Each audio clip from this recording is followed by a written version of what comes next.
اگر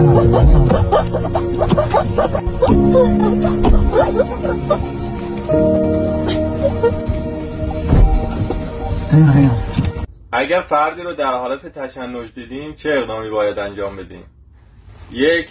به هیچ عنوان وحشت نکنید.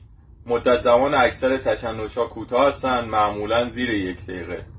2. اطراف بیمار رو ایمن کنید. یعنی چی؟ یعنی هر شیئی که ممکنه به بیمار آسیب برسونه ازش دور کنید، مثل هر شیء سخت، تیز یا برنده‌ای. 3. اگر فکر میکنید بیمار ممکنه به خودش آسیب بزنه، حتما یه چیز نرم زیر سر بیمار قرار بدین تا آسیب به سر بیمار وارد نشه. 4. به هیچ وجه زبان و دهان مددجو رو دستکاری نکنید. قاشق، انگشت یا هر شیء سفت و سختی داخل دهان مددجو نکنید. این باور که ممکنه زبان خودش رو ببلعه و خفه بشه کاملا یک باور اشتباهه.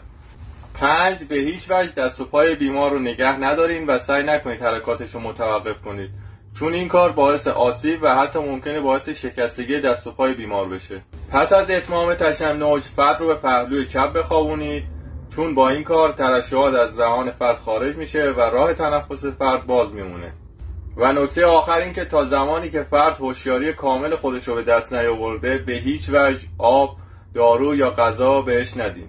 توی پست بعدی در مورد تشنج‌های مهم و اورژانسی که باید سریعا به مرکز درمانی منتقل بشن صحبت میکنم. با من همراه باشین.